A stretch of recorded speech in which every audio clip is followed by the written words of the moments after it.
అవసరం ఉంది. అనంతపురం జిల్లాలో హంద్రీనీవా ద్వారా లైనింగ్ చేసేదాన్ని కూడా చేయొద్దండి జిల్లా తరఫున తీర్మానం చేయాల్సిందిగా సమావేశంలో నా రిక్వెస్ట్ అది.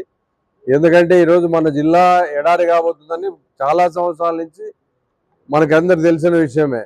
అలాంటి పరిస్థితుల్లో మనం ఆ లైనింగ్ కొంతమంది కాంట్రాక్టర్ బెనిఫిట్ కోసమో, కొంతమంది రాజకీయ నాయకుల బెనిఫిట్ కోసమే ఇవన్నీ పెడుతున్నారే తప్ప మీరు అవన్నీ చేయొద్దండి అని డిఆర్సీ మీటింగ్లో కూడా గతంలో చెప్పడం జరిగింది.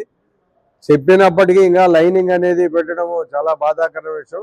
మీరు కూడేరు మండలానికి పోతే కూడేరు మండలంలో వెల్లున్న వాళ్ళు, బావులు ఉన్న వాళ్ళు కానీ లేదంటే బోర్లున్న వాళ్ళని పోయి మీరు అడిగినా కూడా చెప్పే పరిస్థితి, నీటి మట్టం తగ్గిందని చెప్తున్నారు. అలాంటి పరిస్థితి రాకుండా జిల్లాని కాపాడుకోవాల్సిన బాధ్యత మన అందరి మీద ఉంది. కాబట్టి ఈరోజు దాన్ని కూడా తీర్మానం చేయాల్సింది కోరుతున్నాం. దీన్ని ఈరోజు సమావేశం బట్టి చూస్తే మీకు ఒకటి అర్థమవుతుంది, తెలుగుదేశం వాళ్ళకి చిత్తశుద్ధి లేదు ప్రజా సమస్యల మీద అనేది. ఎందుకంటే ఒక ఎమ్మెల్యే తప్ప మిగిలిన 13 మంది ఇక్కడికి వచ్చిన పరిస్థితి లేదు. అంటే జిల్లా పరిషత్లో ప్రతి చిన్న విషయం కూడా జిల్లా పరిషత్లో సభ దృష్టికి వచ్చే అవకాశం ఉంటుంది.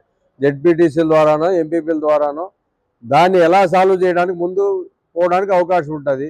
2 మినిస్టర్లు ఉన్నారు, 2 రాలేకపోయినారు. వాళ్ళు ఎమ్మెల్యేలు వస్తారంటే ఒకే ఒక శాసనసభ్యురాలు వచ్చి ఆమె మళ్ళా జెడ్పీ చైర్మన్ గారికి నాకు ఇవ్వండి 2 కోట్ల చిల్లర, నాకు చాలా ప్రాబ్లం ఉందనే పరిస్థితి ఉందంటే ఇంతకంటే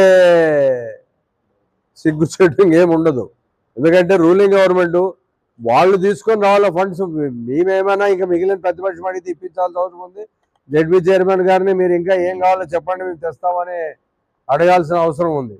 అది ఏమీ లేకుండా మీరే నాకు ఇవ్వండి నేను అడుగుతున్నా, గత మీటింగ్లో అడిగినాను అంటే అది వాళ్ళ ప్రభుత్వానికే తల ఉంచుకునే పరిస్థితి.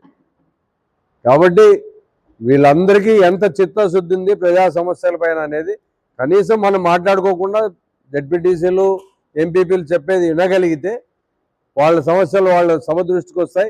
వాటిని తీర్చడానికి అవకాశం ఉంటుంది. పైన వాళ్ళ గవర్నమెంట్ వాళ్ళదే కాబట్టి అవకాశాలు ఎక్కువ ఉంటాయి. ఆ దిశగా ప్రయత్నాలు అనేవి చేసే పరిస్థితి లేదు. జిల్లాలో ఈరోజు ఏం జరుగుతుందంటే మనందరికీ వాస్తవంగా తెలుసు. కాబట్టి దాని గురించి ప్రత్యేకంగా చెప్పాల్సిన అవసరం లేదు.